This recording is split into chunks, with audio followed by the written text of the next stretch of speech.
कधीच नाही चुकणार तुमचे फेवरेट टीव्ही शोज झी5 सोबत, तेही एकदम फ्री।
तुम्ही पण ना फायनली मला एजे म्हणालीस तू।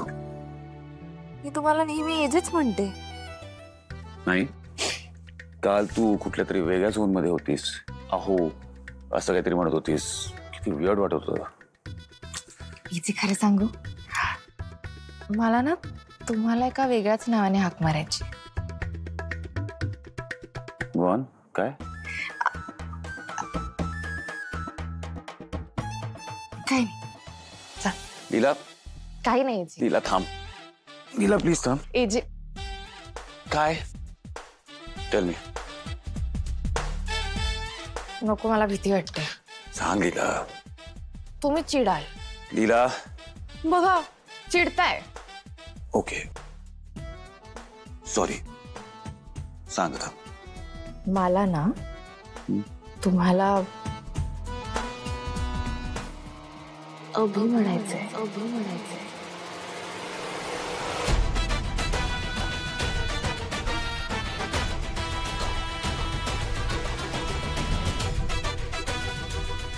काय झालंय जी? काय म्हणणार आहेस तुम्हाला? अभि पण म्हणजे म्हणणार नाही, ते असंच म्हणाले।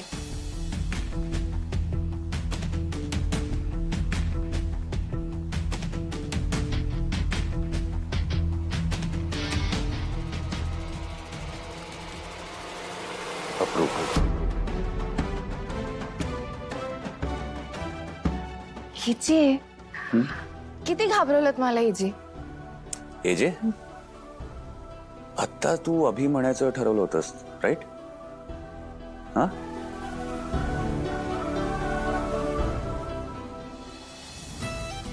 म्हण ना, अभि। अभि पण हिचे हे अभि फक्त आपल्या रोगात, बाहेर सगळ्यांसमोर मी तुम्हाला एजेस म्हणणार। पण अहो अभि नाही, अरे अभि। नाही नाही नाही, हे नाही जमणार मला। आणि मुळात आहो अभि मध्ये जे प्रेम आहे ना, ते अरे अभि मध्ये नाहीच आहे। आणि मी तुमचा अनादर नाही करणार आहे, त्यामुळे आहो अभिच प्लीज। ओके, एकदा नाव हाक मार ना। काय? अभि नाही, प्लीज। अजिबात नाही। लीला कशी हिटलरला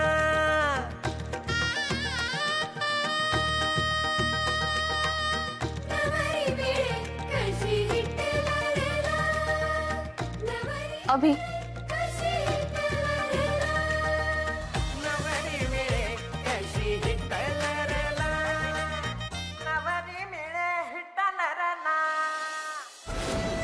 रेव रेव, आधी तू माझ्या प्रश्नाचं उत्तर दे। मला एक सांग, तू दुर्गाशी का बोलत नाहीयेस? हे बघ रेव, नाही मला मान्यच आहे तुझ्या लग्नामध्ये सगळा सावळा गोंधळ झाला होता, हा? आणि त्या दुर्गाला तुमचं नातं मान्य नव्हतं, पण आता तिने ते स्वीकारले की नाही? मग हे बघ, ती तुझी एवढी काळजी घेते, मग तू तिच्याशी का बोलत नाहीयेस? एक मिनिट ऐक, हे सगळं तुला कसं कळलं? कोणी सांगितलं? तुला कसं कळलं? आई आहे मी तुझी. त्या दुर्गानेच फोन केला होता मला. काय? बिचारीला किती वाईट वाटत होतं रे. नाही खरंच तिच्या आवाजात होतं ग ते. तिने विचारलं मला की काय झालं रेऊ, माझ्याशी असं का वागतेय, माझं काही चुकलं का, मी काही वागले बोलले ते तिला खटकले का. हे बघ रेऊ, देख माझा सोन्या, आता सगळं चांगलं चालू आहे की नाही. मग तो हे असं वागून ना त्या सगळ्यावर पाणी फिरवू नकोस, कळलं का. आई अगं तसं नाही ग, म्हणजे मला कळतच नाही तुला कसं सांगू. हे बघ, माझ्या लग्नाआधी पण दुर्गाताई माझ्याशी चांगलंच वागत होत्या ना. पण नंतर काय सत्य समोर आलं की ताईवर जो हल्ला झाला होता त्याच्या मागे दुर्गाताईंचा हात होता. आणि आता हे काश्मीरमध्ये पण सेम झालं. कशावरून की हे सगळं दुर्गाताईंनीच घडवून आणलं नसेल. म्हणजे बघ, माझ्याकडे काही पुरावे नाही आहेत, पण मला राहून राहून असंच वाटतंय सारखं. मला नाही काय खरं काय खोटं ह्याचा अंदाजच बांधता येत नाही. अगं पण तुला काय करायचं त्याच्याशी? त्या लीलावर ज्या कोणी हल्ला केला असेल त्याच्याशी तुझा काय संबंध आहे? अगं आई, तू असं कसं बोलू शकतेस? ताईवर केवढा मोठा हल्ला झाला, त्यात तिला काही झालं असतं तर? झालं असतं तर रेऊ, आपण जर तरवर नको बोलूया, कळलं. आणि त्यातूनही त्या लीलाला जर काही झालं असतं ना तर तिचा नवरा होता बघायला, त्याने घेतली असती काळजी. आणि ए जे म्हणालेत ना ते त्या हल्लेखोराला काहीही करून शोधून काढणार आहेत म्हणून, मग झालं तर. आणि मला एक सांग, मगासपासून हे जे तावातावाने बोलतेस, मला सांग तुझ्याकडे काही पुरावा आहे की त्या लीलावर हल्ला दुर्गानेच केलाय म्हणून? आहे का? नाही. नाही ना. उगाच तिच्यावर संशय घेऊन तुमच्यातलं नातं बिघडवू नकोस रेऊ.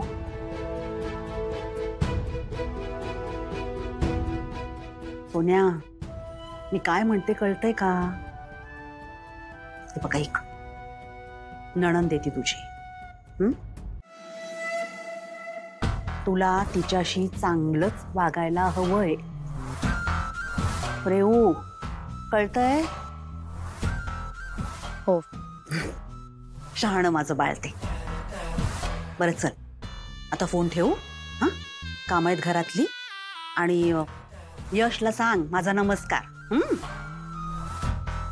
आणि ऐक ग, ते काय चाललंय ना ते कळवत राहा अधून मधून. नाही म्हणजे मी पण फोन करीनच तुला.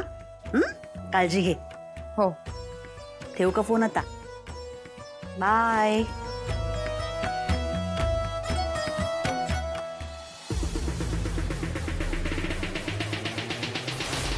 तरी मला वाटलंच होतं की असंच काहीतरी शिस्त आहे तुझ्या डोक्यात.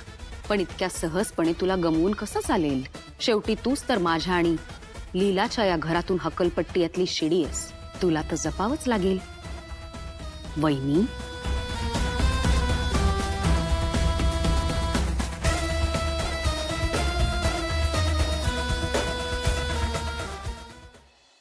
झी5 ॲप डाउनलोड करा आणि पहा सर्व एपिसोड्स एकदम फ्री.